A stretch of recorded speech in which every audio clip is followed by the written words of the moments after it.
What did it do to your relationships when you became this sort of robot guy? Yeah. And that's the best way to describe it. Robocop. That's all it was. It's emotionless. It was just completely shut down to anything. And I think then, which is probably another reason why going into more intense situations is because there is a feeling of something, and that more often than not is fear. But it was still an emotion. It wasn't that numbness that you felt most of the time. So it kind of, it's an extreme like risk-taking behavior, which wasn't just at home, like it was outside. I was drinking more. I certainly didn't care about any of the relations. I didn't have any friends, like they weren't in the police. And even then, like we have some really close friends in the police, but we're only ever policing. So it was hard then because we kind of had obligations to fulfill family commitments and stuff outside. But even when I was with family, I just wanted to go back. I wanted to be back in the job because it made more sense. Because you didn't know who you were outside of it. Because SAPO was my identity.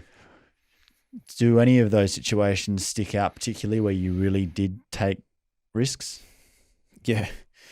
One which resulted in me separating from SAPO in quite dramatic fashion. That was 2015. So things at home were already in a bad way.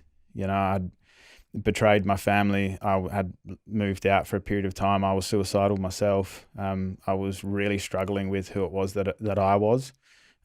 Believed myself to be a bad person, and then tomorrow might not ever come.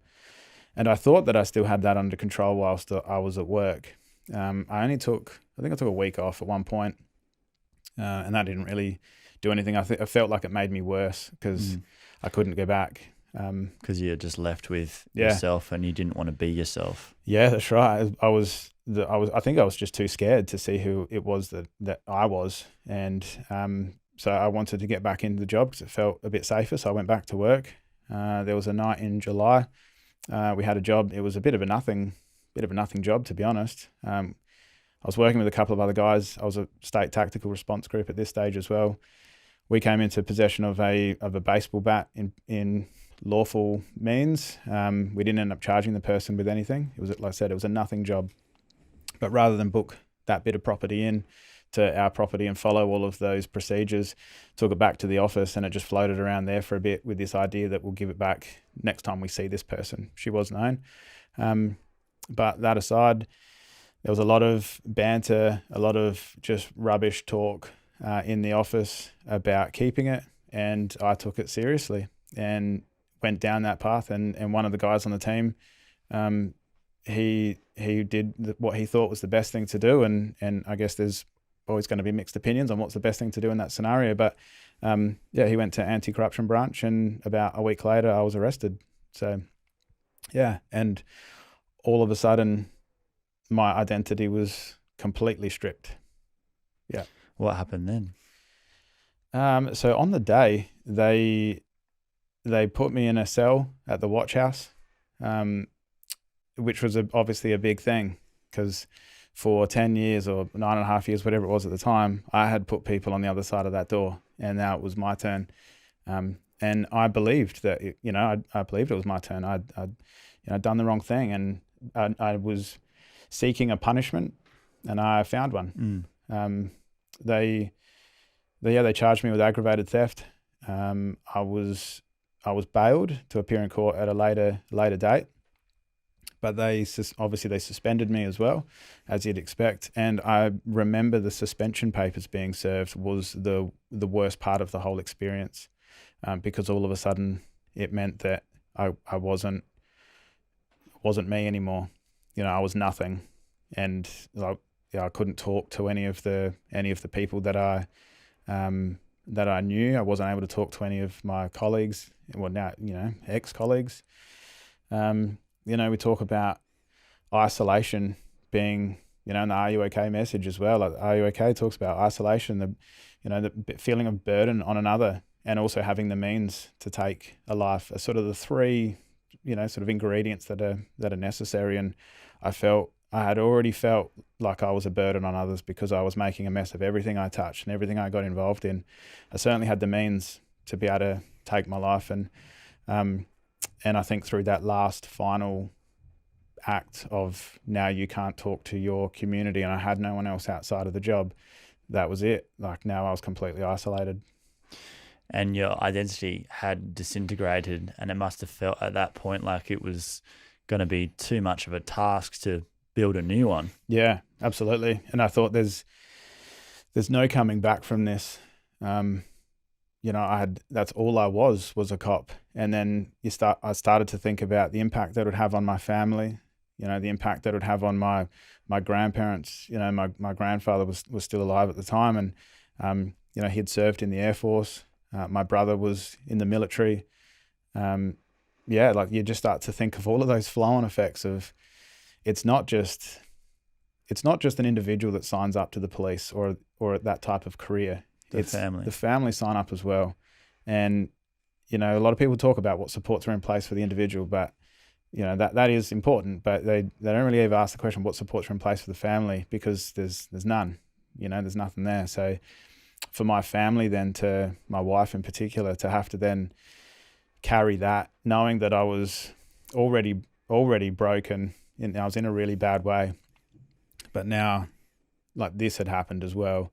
And not only the impact that it had on me, but what does that mean for her? What does it mean for us? We were in a pretty bad way, our relationship.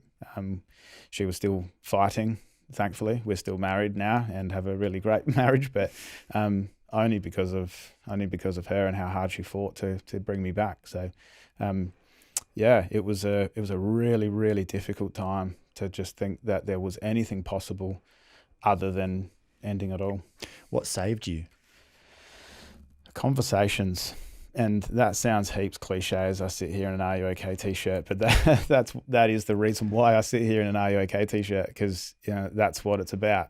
It was a conversation that I had with the boss after I was bailed from the watch house. My boss, he was down at the watch house as well, and he said, I'll give you a lift home. And we had a conversation on the way home, and it was not about the job, and it wasn't about what had happened or anything like that. He was asking me questions about life outside of the police. I remember him asking about my dad and my mum and my wife and my daughter, and just trying to find a reason. Yeah, exactly right. And I'm not sure if it was intentional on his behalf or not, but that's exactly what was happening, is that all of a sudden it just didn't feel so heavy anymore. And when I got back home, he didn't take anything away from the situation. He didn't fix anything. It was still there, but it was connecting in with maybe who else I was. So you told him all of it? Or? Yeah, I answered the questions, and I think because I was in this, like, this is probably it. When I knew that when I was in the watch house, that was my last day. And because I'd had thoughts like that before, and thought, well, it's certainly not coming back from this one, so this will be it. And I think I just started to open up to him about, there were pretty general questions about my family structure, and and then all of a sudden we got back home, and I think he was a bit worried about what the afternoon might look like for me. And I remember saying to him, I know what you're thinking, and like, nah, not today. So I went inside and had to try to make a few phone calls to people and start just piecing together the next couple of hours. So what was the effect of that one conversation? What did that change in your mind from leaving the watch house to getting home? Mm-hmm. Hope, I think. It was a disconnect from the darkness. It showed me that it reminded me that there were other things that were in my life right then. And I'm not even so sure that at the time I really recognized it for being that, other than thankfully my brain did. Because it's when I think back to that time now as to what it did for me. And so then it was really around, like, let's just get through let's just see how this plays out. That doesn't mean like, let's just see how the next 60 years plays out, because I wasn't in a good, healthy space. And that sounds quite overwhelming when you start to, when you're in a state of like that. But it was more about, let's just see what happens like this afternoon, see what happens when my wife finds out. She was at work when all of this stuff had happened, and my daughter was at kindy. Let's just see how this plays out. And then did you communicate with your wife after that? Yeah. We had started to have a few more, involved conversations about stuff that was happening at home. certainly started to open up a lot more about stuff that was going on at work, and just generally what was then going on for me, and how I was struggling. And it wasn't an overnight thing. It's not like the next morning I woke up feeling refreshed and ready to tackle the world, because I still had a whole heap of stuff that I had to get through. Court, SAPOL stuff, all of that. Still struggled with the suicidal thoughts. Still struggled with paranoia. That went on for months. Did you start to get emotional with your wife talking about these things? Did you feel emotions for the first time in a long time? Yeah. I think that was it. It was starting to connect back in. Go, well, let's actually talk about some of this stuff and acknowledge what's going on.